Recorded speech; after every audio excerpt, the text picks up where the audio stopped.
wabarakatuh. Bismillahirrahmanirrahim. Alhamdulillahi rabbil alamin. Wassalatu wassalamu ala asyrafil anbiya'i wal mursalin wa ala alihi wa sahbihi ajma'in. Allahumma alimna ma yanfa'una wa anfa'na bima 'allamtana. Allahumma faqihna fid din wa 'allimna at-ta'wil wa zidna 'ilman ya rabbal alamin. Rabbi syrah li sadri wa yassir li amri wahlul 'uqdatam min lisani yafqahu qawli. Subhanaka la ilma lana illa ma 'allamtana innaka antal alimul hakim wa la haula wa la quwwata illa billah. Jadi syukur kita pada Allah SWT pada malam ni kita dapat mula kembali berkuliah kitab akidah. Akhir sekali kita kuliah dulu 6 bulan 3. Jadi kita akan sambung pada muka surat 16, iaitu bab berkenaan dengan sifat Allah SWT, dia sebagai pencipta. Qala al-Imam Abu Hanifah rahimahullahu ta'ala wa nafa'ana Allah bi'ulumihi fid darain. Khalaqallahu al-asya'a la min syai'in. Wa kana Allah Ta'ala 'aliman fil azali bil asya'i qabla qawniha wa huwa alladhi qaddara al-asya'a wa qadaha. Khalaqallahu Ta'ala al-asya'a. Allah Ta'ala telah mencipta benda-benda daripada tiada. Dan Allah mengetahui sejak azali lagi tentang benda-benda sebelum kewujudannya. Dalam ayat, dalam petikan ini, Imam Abu Hanifah menyatakan kepada kita bahawa Allah Ta'ala ni mencipta. Jadi selain daripada Allah SWT ni, itu adalah makhluk. Allah Ta'ala khaliq, yang lain itu adalah makhluk. Jadi Allah SWT mencipta benda-benda, sesuatu. Sama ada benda tu dapat kita lihat ataupun tidak dapat dilihat. Sama ada benda tu ada sebelum kita ada ataupun diciptakan oleh Allah SWT lepas daripada kita tak ada ataupun semasa kita ada. Sama ada benda tu kita tahu sebagai ada ataupun kita tidak tahu sebagai ada. Jadi semua itu diciptakan oleh Allah Subhanahu Wa Taala. Kemudian la min syai'in, tidak daripada sesuatu. Mana Allah SWT mencipta benda-benda ni daripada tak ada kepada ada. Mana benda itu diwujudkan oleh Allah SWT daripada tak ada kepada ada. Ini yang membezakan di antara sifat mencipta yang Allah SWT berikan kepada kita. Kita boleh mencipta, tetapi kita nak mencipta ni kita kena ada banyak perkara. Pertama sekali benda yang kita nak buat tu, dia kena ada benda asal. Kalau kata orang nak buat kek, tak. Dia nak buat kek, dia kena ada gandum. Tak. Nak ada gandum tu, dia kena kisar dulu. Jadi nak kisar gandum tu, dia kena cipta alat, kena cipta mesin, kena cipta, kalau zaman dulu tu menumbuk, kalau zaman lain dia kena buh dalam kisar dia tu. Jadi untuk manusia mencipta kek, buat kek, dia perlu pada banyak benda-benda. Sama ada benda ia akan jadi kek tu sendiri ataupun benda ia membantu dia menjadikan kek tadi. Dia kena ada oven, tak? Dia kena ada api. Jadi manusia mencipta benda-benda ni, dia mencipta kek ke, dia mencipta kereta ke, dia perlu kepada bahan-bahan. Kalau nak cipta kereta, dia kena cipta besi. Tapi besi tu siapa dia yang cipta? Allah. Daripada apa? Kalau mengikut ahli falsafah, dia kata tepat ke tidak tepat, wallahu alam lah. Mana kalau mengikut teori ahli falsafah ni, segala benda yang ada ni dia berasal daripada 4 unsur. Tanah, api, air, angin. 4 unsur ni. Jadi sama ada ahli sains lah ni dia boleh bahas lagi. Besi tu sendiri gapo? Dia punya nama dia, nama besi tu. Kalau kata tanah, tanah tu dia ada bahan sodium ke, fosforum ke, gapo ke, kuprum, macam-macam ada. Jadi apa yang dibahas oleh ahli falsafah kita ambil secara mudah lah. Segala benda-benda ni yang ada ni dia berasal daripada 4 unsur ni. Daripada 4 unsur, api, air, angin, tanah. Jadi daripada benda ni manusia dia dapat mencipta apa dia nak. Dia nak cipta rumah, dia nak bina rumah, dia kena cipta bata. Nak cipta bata dia ambil dia ambil tanah, dia proses dengan air, kemudian dia bakar api. Nak boleh kau hangus tu dia kena perlukan pada udara. Jadi keempat-empat unsur ni kalau tak ada manusia tidak dapat mencipta. Begitu juga manusia tu sendiri Allah SWT cipta daripada tanah kita ni. Daripada tanah. Sama ada Adam tu sendiri ataupun kita ni. Kita ni unsur tanah juga. Sebab apa? Sebab hak kita makan. Kita makan pohon kayu, kita makan padi, kita makan air, itik, apa semua tu ambil benda daripada tanah lah. Jadi daripada tanah kita tercipta. Tanah tu siapa dia yang mencipta? Allah. Daripada gapo? Kalau kita ambil kata-kata falsafah tadi, tanah tu dibuat daripada gapo? Maknanya Allah Ta'ala sendiri cipta tanah. Yang mana Allah Ta'ala cipta tanah tidak daripada apa-apa. Jadi apa yang boleh kita buat kesimpulan di sini? Allah SWT menciptakan langit, menciptakan bumi, menciptakan manusia, menciptakan angin, menciptakan api ni. Ada di antara makhluk-makhluk Allah Ta'ala ni Allah SWT cipta daripada benda, jenis benda tertentu. Manusia daripada tanah, binatang pun daripada tanah, pohon kayu pun daripada tanah. Ada juga yang Allah SWT cipta tidak daripada apa-apa. Allah SWT cipta malaikat daripada cahaya. Allah SWT cipta syaitan, iblis daripada api. Maknanya syaitan Allah Ta'ala cipta daripada apa? Daripada api. Jadi api tu dicipta daripada apa? Daripada tak ada. Maknanya daripada tak ada api, daripada tiada api kepada ada api, daripada tiada angin kepada ada angin. Jadi apa yang Allah SWT cipta ni, dia ada yang berasal daripada sesuatu benda, ada yang tidak. Maka di sini Imam Abu Hanifah kata la min syai'in. Allah SWT cipta benda-benda ni daripada tak ada. Jadi dia banyak dia sifat mencipta Allah Ta'ala ni mencipta daripada benda yang tak ada kepada ada, so daripada satu benda kepada benda yang lain. Daripada satu benda pada benda yang lain, seperti cipta manusia daripada tanah. Jadi tanah tu siapa dia cipta? Allah. Maknanya Allah Ta'ala Maha Kuasa, dia boleh menciptakan sesuatu daripada asal yang tak ada. Asal yang tak ada kepada sesuatu yang baru ada. Jadi dalam nota nombor 46 tu, Allah SWT mencipta setiap sesuatu daripada tiada. Dan Allah SWT Maha mengetahui tentangnya dalam keadaan ia belum ada. Mana sebelum ada tu, Allah Ta'ala tahu dah. Seperti kita manusia lah. Allah Ta'ala kata, inni a'lamu ma la ta'lamun. Kalau kita baca ayat tentang Allah SWT beritahu, memaklumkan kepada malaikat, inni ja'ilun fil ardi khalifah. Wa idh qala rabbuka lil malaikati inni ja'ilun fil ardi khalifah. Dan ingatlah ketika Tuhan kamu itu kata kepada malaikat, aku nak jadikan di atas bumi ni khalifah. Qalu ataj'alu fiha.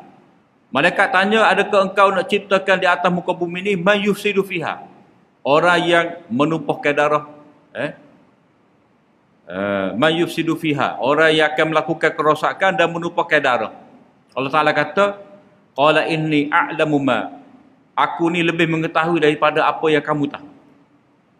Maknanya Allah Ta'ala dia buat tetapi nak cipta manusia ni, dia tahu apa yang akan jadi kepada manusia nanti. Jadi apa yang Allah SWT cipta itu dalam ilmu dia. Kita berhenti situ nombor 4 pendek. Wa kana Allah Ta'ala aliman fil azal. Dan Allah SWT itu bersifat dengan mengetahui pada azali lagi. Mana pada sedia ada. Jadi Allah Ta'ala ni kita kata sedia ada lah. Nak terjemuh lagu mana? Sedia kala sedia ada. Maknanya tiap adanya Allah Ta'ala tu tak ada permulaan. Sebab dia yang pertama.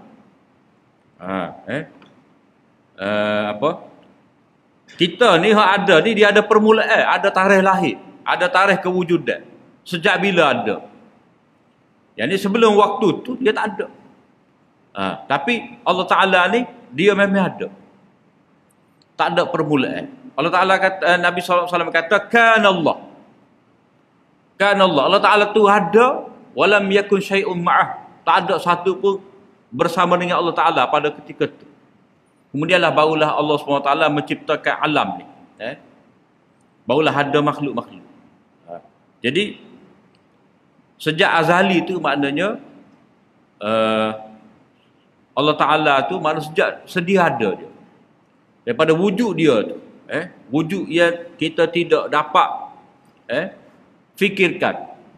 Kita tidak boleh bayangkan. Wujud dia yang tidak bersifat dengan ada permulaan. Sebab dia tu yang pertama. Dia yang pertama. Kalau kita kata orang mula-mula mari masjid, maknanya sebelum pada ni tak ada orang mari masjid. Itu kita boleh faham. Tapi Allah SWT ni kan Allah Ta'ala ni memang ada. Tak ada sesuatu pun bersama dengan dia, tak ada. Mana-mana makhluk, langit ke, bumi ke, aras ke, kursi ke, qalam ke, tak ada.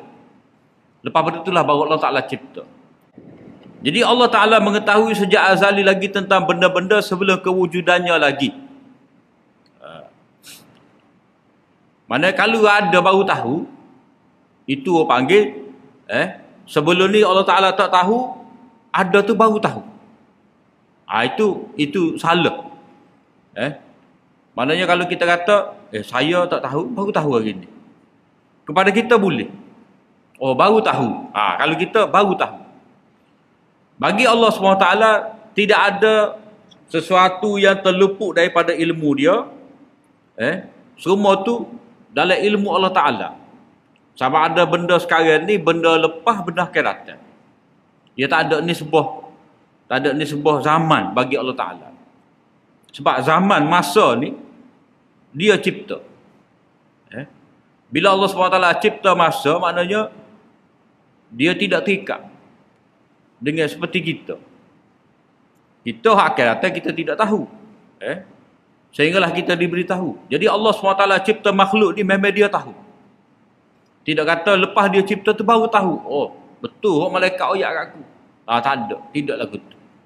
Jadi bila Allah SWT jawab kepada malaikat, inni a'lamu ma la ta'lamun, maknanya kita boleh faham, kamu jangan bimbang malaikat, bahawa manusia yang aku cipta ni, aku tahu dia. Nanti dia akan buat apa aku tahu. Sebab apa? Sebab di kalangan manusia ni lah ada para nabi, ada para rasul, ada wali-wali, ada orang soleh, ada orang syuhada, ada orang jahat, ada orang baik, ada Fir'aun, ada Musa. Aku tahu belaka. Jadi tidak ada sesuatu pun yang terlindung kepada Allah SWT. Kalau kita kata Allah SWT ni baru tahu, kemudian baru kalau kita kata Allah SWT ni baru tahu, yakni sebelum dia tahu dia tidak tahu, itu dalam ilmu akidah dipanggil badak baru tahu. Itu mustahil bagi Allah SWT. Jadi Allah SWT mengetahui tentang makhluk dalam keadaan ia belum ada, sebagaimana setelah perkara itu ada. Begitu juga lepas tak ada pun, maknanya kalau kata orang tu mati atas dunia dia mati, dia Allah Ta'ala tahu. Maknanya apa yang terjadi kepada manusia tu dalam kubur dia. Kemudian kata Imam Abu Hanifah lagi, wa huwa allazi qaddara al-asya'a. Allah SWT itulah yang menentukan qadar sesuatu. Qadar benda-benda. Allah Ta'ala dialah yang menentukan takdir dan qada setiap sesuatu. Mana benda yang ada ni, dia ada takdir dia. Takdir ni kita nak terjemuh dengan mudahnya, maknanya benda tu ada dengan nyukar. Dengan qadar. Maknanya ada kadar dia. Banyak mana? Kalau kita kata cuma mana? Kalau dia makan hari ni berapa takdir dia makan? Kalau berapa putih? Kalau air berapa? Berapa titik? Begitu juga kalau kita nak buat rumah, kita ada juru ukur. Orang nak buat bangunan ni dia kena ada juru ukur. Dah. Mana dia apa? Dia boleh nilai. Bangunan setinggi berapa tingkat ni, berapa pasir nak, berapa semen nak, berapa. Kalau tak cukup tak jadi. Seperti orang tina wakil lah. Dah. Nak wakil sebutir tu 1 kilo berapa gandum nak. Berapa butir telur. Berapa baking soda dia. Nak bakar lama mana. Suhu banyak mana. Minyak banyak mana. Margarin banyak mana. Dia kena ada qadar dia. Jadi kalaulah manusia dia nak dapatkan sesuatu yang teliti, dia perlu ikut qadar tadi. Maknanya kalau orang wakil tadi, dia pelebih gandum. Telur sikit. Gula sikit ataupun gula banyak sangat. Maka tak jadilah seperti mana hak ahli dia buat. Maknanya bila dia tidak teliti, dia cuai, dia escape dalam beberapa perkara, maka tak jadi hasil yang terbaik. Jadi Allah Ta'ala yang mana atqana, Allah SWT buat sesuatu ni dengan teliti, dengan tepat, maka dia maha mengetahui dan dia telah menetapkan ukuran dia, qadar dia. Cukup qadar dia. Maknanya kalau kata Nabi Adam tu dicipta daripada tanah, Allah Ta'ala ambil tanah bahagian ni. Jadi sifat yang ada pada manusia tu dia akan warisi daripada jenis-jenis tanah yang dia diambil. Ada tanah kerah, tanah lembek, tanah liat, tanah kering. Jadi Allah SWT menentukan takdir dan qada setiap sesuatu. Allah SWT berfirman dalam nota 47 tu, inna kulla syai'in khalaqnahu biqadar. Sesungguhnya kami akan setiap sesuatu kami mencipta menurut takdir yang telah ditentukan. Mana dengan ada sukatan dia, dengan dia ada komposisi dia. Banyak mana. Allah Ta'ala telah tetap dah.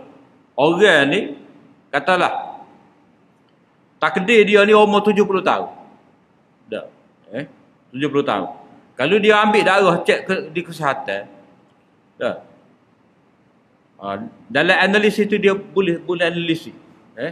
Maknanya dengan umur dia sekarang ni, dah, umur dia 70 tu, berapa kandungan gula, darah, asid, apa semua, tu be analisis.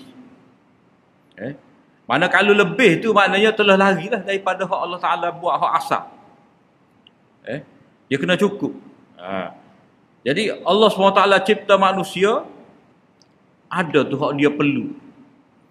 Dia dengan umur dia tu gapo ada memang cukup. Kalau tak cukup dia akan jadi sakit. Organ tu akan terus berfungsi sampai bila. Kalau kata sel darah kita ni dia ada hak mati, lepas tu diganti dengan hak hidup semua. Dah. Jadi Allah SWT tahu hak mana mati dan diganti tu, dia tahu banyak mana. Kulla syai'in khalaqnahu biqadar, maknanya ada jumlah dia, ada ketetapan dia, ada kalau benda lain, setengah benda tu dia ada design dia. Dalam makna qadar juga. Kalau kita faham design tu, dah. Dia punya rupa dan isi dia. Dia ada cukup berlaku. Mana kalau kita ambil daging daripada tubuh kita ni, kalau kita analisis ada berapa peratus? Kita kata garam. Kalau orang buat kajian tentang wodrial, dalam wodrial tu gapo? Banyak mana ada? Dia punya vitamin tu, vitamin ni. Jadi Allah Ta'ala tetap dah dalam buah ria tu, gapo ada, gapo tak ada. Gapo patut ada, gapo tak boleh ada. Allah Ta'ala tetap dah. Kalau kata nak jadi satu benda, mana kalau kita mudah faham, kita tengok pada kerja buat kita. Kerja buat kita. Sebutir kereta dia boleh gerak dengan laju. Berapa kuasa kuda. Maknanya pada technician dia tu, pada engineer dia tu, dia tahulah. Kalau apa, tak ada gun ni tak hidup. Kalau ada boleh gerak sikit. Gerak tapi ngona terbabah. Jadi nak elak daripada ngona terbabah tu, kalau ngona naik puluh tak akan terbabah. Honda je ngona 200 km sejam biar tak babah. Jadi gapo kena ada, gapo tak boleh ada. Jadi sebab itulah bila Allah SWT cipta semua ni dengan takdir dia, maka di situ ada mizan, ada timbangan dia. Ada timbangan dia. Cukup sedang molek. Jadi umum kita bahas kalau kata takdir ni kak, habis hayat kita. Sedangkan takdir ni dia luas. Apa jua ketetapan Allah SWT yang berlaku pada kita, itu ada ukuran. Bila orang ni nikah, bila orang ni nikah, bila orang ni akan mati, bila orang ni akan dapat anak.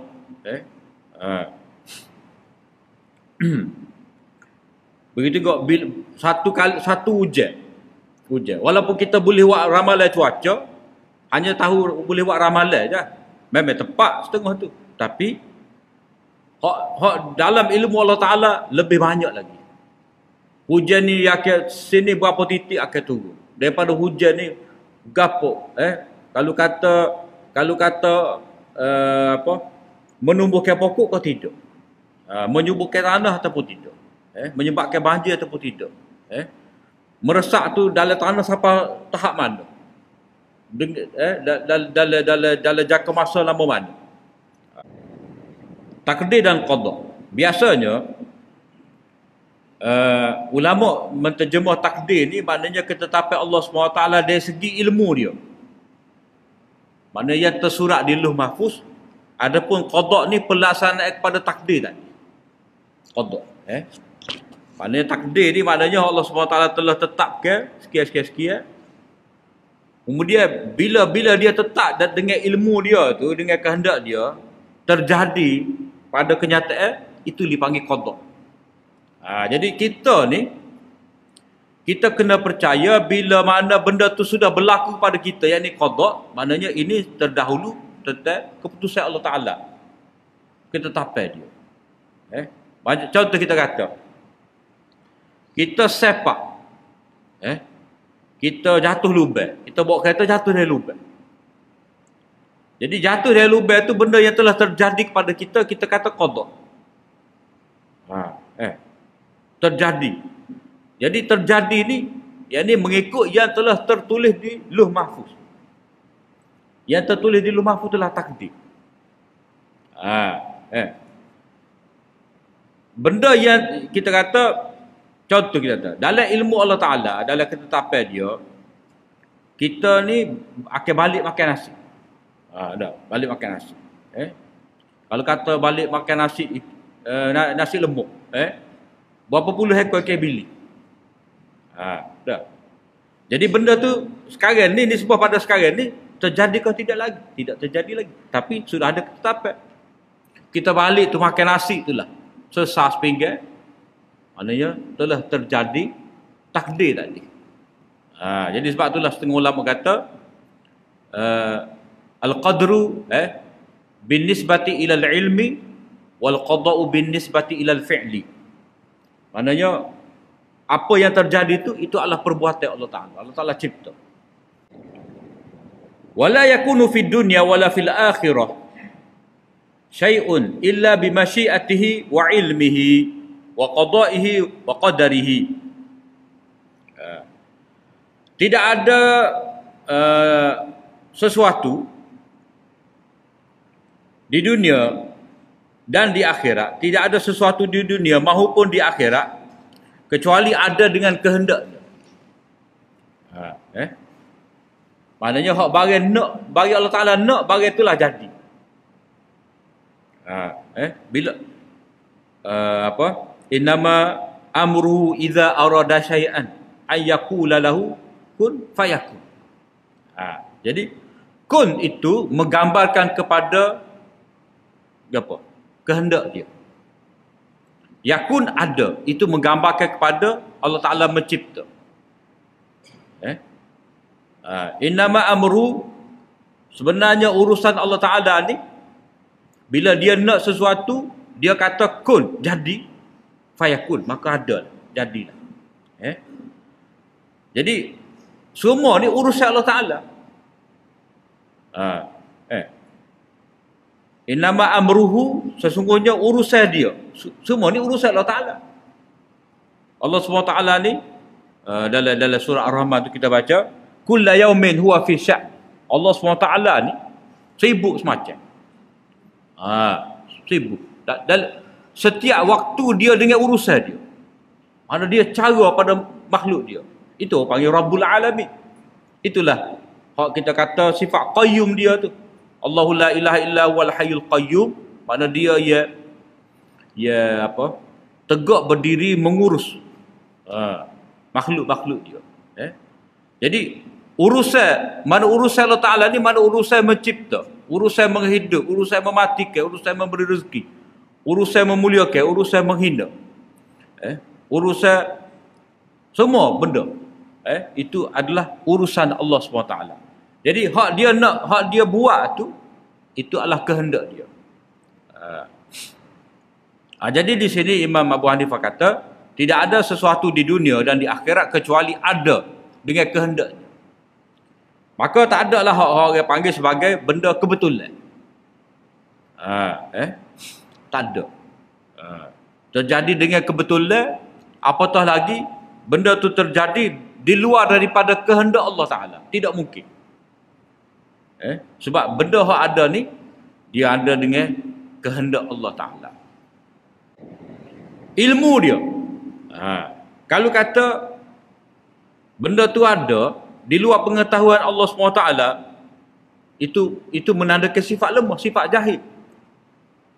Jahil lah kita kata. Jahil ni maknanya tak tahu.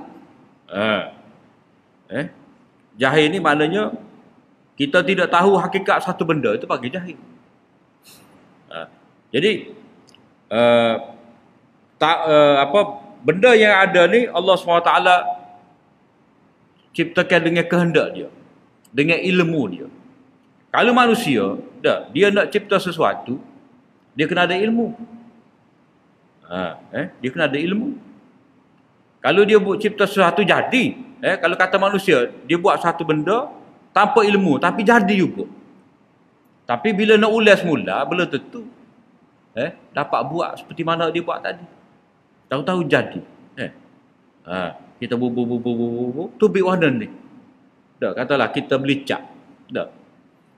Beli 5 warna. Kita pun nak campur sikit. Tak tahu hak ni ambil banyak kali. Berapa kali tu? Berapa sukatan? Tera. Pok tubik warna ni. Dah. Warna ni. Maknanya kita tak tahu tubik warna tu. Bukan dalam kehendak kita pun. Tiba-tiba tahu-tahu warna ni. Bila kita nak baca sekali lagi, tak tubik dah lah. Sebab kita tak tahu banyak mana kita ambil tadi. Tak tahu. Jadi Allah SWT dia ada sifat ilmu, dia ada sifat iradat. Mana benda yang dia nak tu benda dia tahu. Keputusannya, Maknanya benda ada ni dengan kehendak Allah Ta'ala, iradat dia, ilmu dia, keputusan dia, kehendak dia, ketetapan dia, dan tertulis. Wa katabahu, dan dia tulis di Lauh Mahfuz. Allah SWT catat di Lauh Mahfuz. Fi kitabim mubin. Maknanya tersurat di apa? Dalam lembaran yang agung. Kita kata Lauh Mahfuz. Mana tertulis. Jadi ditulis tu apa? Allah Ta'ala berhajat ke tidak? Ni orang panggil masalah pentadbiran lah. Supaya kita kata Allah Ta'ala ni, apa Allah Ta'ala ada malaikat? Kita lewat sendiri kok. Ada. Memang Allah SWT nak zahirkan kudrat dia tu, kerajaan dia tu dengan dia ada ke malaikat-malaikat. Ada hamba-hamba yang melaksanakan. Bukan kata Allah Ta'ala ni lupa, bukan Allah SWT tak tahu. Tak, memang itu cara dia. Bukan dia berhajat. Supaya kita kata Allah SWT istiwa atas araf. Adakah Allah SWT berhajat pada araf? Tidak. Itu maknanya benda-benda makhluk ni, maknanya bila dikaitkan dengan Allah SWT, pen ke, malaikat ke, hatta segala benda-benda ada kita, kewujudan kita ni pun bukan hajat Allah Ta'ala. Begitu juga semaya kita, puasa kita, bukan Allah SWT berkehendak kepada semaya dan puasa kita, tapi itu kehendak dia. Kehendak dia. Kehendak dia tu bukan, tidaklah menyebabkan dia tu berhajat. Mana Allah Ta'ala bersifat berkehendak. Kehendak dia tu, kehendak dia tu tidak bermaksud dia tu berhajat. Dia tidak berhajat pun. Cuma dia nak menzahirkan keagungan dia, kekuasaan dia. Jadi di sini ada kehendak, ada ilmu, ada ketetapan dia, dan tertulis di Lauh Mahfuz. Nombor 48 tu, berdasarkan kepada kenyataan ini terdapat 4 peringkat dalam beriman dengan qada dan qadar. Maknanya dalam bab takdir ni, takdir Tuhan. Kita semua kecek bila mati kita takdir, terimalah takdir. Bila cegat, takdir Tuhan nak buat ke mana. Jadi semua kita ni gapo-gapo kita kata takdir. Sebab takdir ni satu ubat yang paling mujarab untuk menenangkan kita bila berlaku musibah. Kita lega, hilang rasa bersalah. Kerana kecuaian kita ke, kesilapan kita ke, berlaku satu benda, jadi kita tahu bagi nak jadi. Bagi Allah Ta'ala nak, kita nak buat macam mana? Setelah kita jaga ikhtiar apa semua, kalau tahu kita accident contoh, jadi Tuhan nak kita kata. Jadi itu akan, bila kita faham benda ni takdir daripada Allah SWT, maka kita akan tenang, kita boleh ambil langkah baru. Orang contoh kita tahu, orang mati bini, orang mati bini dia sedih ke apa semua, jerit ke apa semua, maknanya kita boleh faham dia tak boleh terima takdir. Dia tak boleh terima takdir. Jadi bila dia tidak dapat terima takdir, maka dia tak boleh gerak lah ke hadapan. Gapo patut dia buat? Cari hak baru ke gapo ke. Jadi bila kita letak benda ni adalah takdir Allah SWT, maka cerah betul mata kita. Tidak kata gelap, tidak kata oh Tuhan benci kat aku, Tuhan nak hukum aku, tidak. Setengah orang dikira Allah Ta'ala telah hukum dia, Allah SWT tak sayang dia, Allah SWT tak cara dia, tidak. Jadi di sebalik takdir ni kita kata ujian Allah Ta'ala pada kita. Memang peraturan Allah SWT atas muka bumi ni lagu tu lah. Kita berkata langit tidak selalunya cerah. Ada gelap, ada hujan, ada panas. Begitulah. Dia keadaan tu dia ada, kita kata ada siang, ada malam, ada pagi, ada petang, ada senang, ada susah. Jadi itu takdir Allah Ta'ala. Jadi dalam bab takdir ni, berbahasa tentang takdir ni, biasanya ulama kata tak usah bahas. Sebab takdir Tuhan. Maknanya kita membahaskan benda gaib, luar daripada ilmu kita. Mana tak boleh bicara dengan dalil. Jadi kadang-kadang menyebabkan setengah orang ni dia kira sikit-sikit takdir, sikit-sikit takdir. Siapa orang curi pun dia kata, apa awak curi? Boleh ikat dia. Takdir Tuhan. Itu salah. Memanglah dari segi dia curi itu takdir Tuhan. Berlaku kecurian. Sebab ada juga orang nak curi tapi tak jadi. Dia memang niat nak curi tu. Bila nak ambil tu, dia tengok ada orang tak jadi. Tak jadi. Jadi hak dia nak tu tidak berlaku. Jadi apa yang kita nak sebut di sini, berlaku sesuatu memang dengan kehendak dan takdir daripada Allah SWT. Cuma kita tidak boleh ambil kesempatan di atas takdir tadi untuk buat alasan atas dosa kita.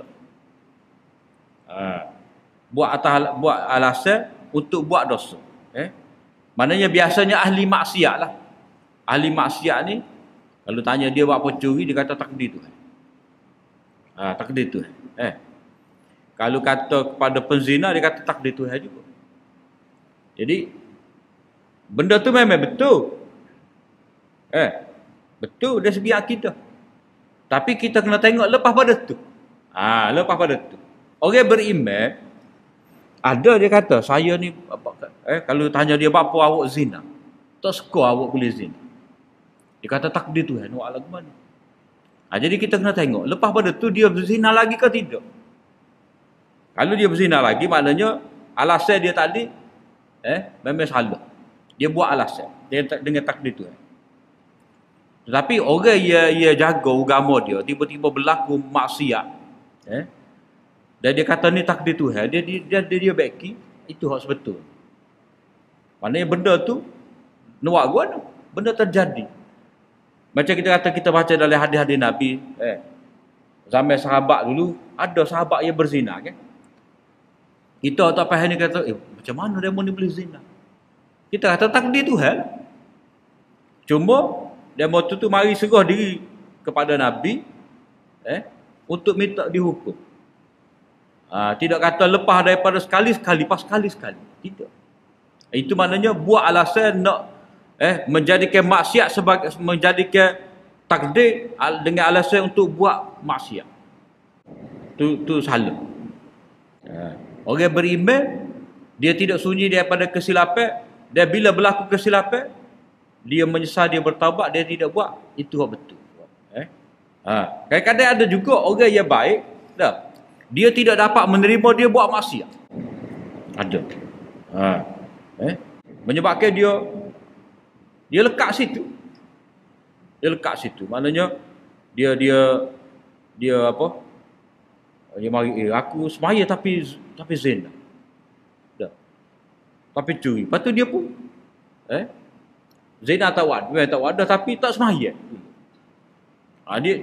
Dia berlaku, kita kata dia kira dia berkuasa segala-galanya atas diri dia. Macam kita katalah, orang yang kita kata 40 tahun dia tidak pernah tinggal semaya subuh, katalah. Tiba-tiba satu hari dia tak semaya subuh, sudah pukul 10 pagi, pukul 8 pagi. Kalau dia benar-benar ahli ibadat pada Allah SWT, dia tidak akan mengutuk diri dia. Tapi kalau orang tu dia rasa dia selama ni buat ibadat berdasarkan kepada ilmu dia, kesolehan dia, apa semua, dia tak nampak bahawa selama ni dia semaya tu kerana mendapat rahmat daripada Allah Ta'ala, hidayah daripada Allah Ta'ala, maka dia akan kutuk diri dia. Dia akan rasa bersalah. Sebab apa? Sebab dia kira hak dia boleh semaya ni selama 40 tahun tak tinggal, ini kerana diri dia semata-mata. Dia tidak menganggap itu taufik, rahmat, hidayat daripada Allah Ta'ala. Jadi bila terjadi begitu, dia pun mengutuk diri dia. Dia jadi apa? Nengung Nak sembahyang Zuhur tu baru betul mula keadaan. Tu tanda dia menganggap dia tu soleh kerana diri dia, kerana amalan dia. Jadi dia kena terima takdir lah bahawa hak terjadi pada dia tu memang Allah Ta'ala nak lagu tu. Nak dia tak sembahyang. Jadi bila kita faham benda ni, barulah kita boleh faham kadang-kadang kita kata, macam mana sahabat ni dia boleh zina? Sahabiah ni dia boleh zina zaman Nabi. Quran turun, suasana duduk dengan Nabi, tiba-tiba boleh buat maksiat. Jadi benda tu benda bagi nak jadi. Tapi apa yang dia dapat kita pelajari daripada mereka tu, itu mereka segera bertaubat. Dia tidak buat alasan. Jadi dalam nota 48 ni, dalam bab takdir ni ada 4 peringkat kalau kita beriman dengan takdir. Ada 4 peringkat. Secara ringkas kita sebut di sini. Peringkat yang pertama, kita kena beriman dengan ilmu Allah Ta'ala. Allah SWT bersifat dengan sifat ilmu. Yang kedua, Allah SWT mencatatkan ilmu dia dalam Lauh Mahfuz tadi. Dia suruh malaikat. Yang ketiga, Allah Ta'ala bersifat dengan sifat berkehendak. Dan yang keempat, Allah SWT menciptakan hak bagi dia nak tadi. Maknanya 4 peringkat ni Allah SWT tahu apa yang terjadi. Dan dia arah pada malaikat, dan malaikat dia arah pada qalam, pen, depan akan tulis. Allah SWT mencipta qalam. Qalam ni akan mencatat segala-galanya. Dan hak dia tulis, hak dia tahu tu hak kehendak dia. Hak akan jadi ni, hak ditulis tu hak kehendak dia. Kehendak dia. Kemudian hak dia nak ni kalau tak jadi, mana yang lemah, maka akan jadi, akan berlaku. Jadi beriman dengan takdir ni pada hakikatnya kita beriman dengan 4 perkara, 4 peringkat. Beriman dengan ilmu Allah Ta'ala, beriman dengan Allah Ta'ala memerintahkan qalam itu mencatat, Allah Ta'ala berkehendak, dan kehendak dia ni mesti jadi. Kalau tidak, dia lemah. Jadi itu insya-Allah kita akan bincang akan datang lah. Macam mana perincian dia tu. Setakat tu saja, kita bagai gori lah. Hamba kira gori pada ustaz-ustaz lain ni, sekadar tu lah. Apa yang baik daripada Allah SWT dan apa yang kurang itu daripada kelemahan hamba, aku liqauli hadza wa astaghfirullah li wa lakum. Assalamualaikum warahmatullahi wabarakatuh.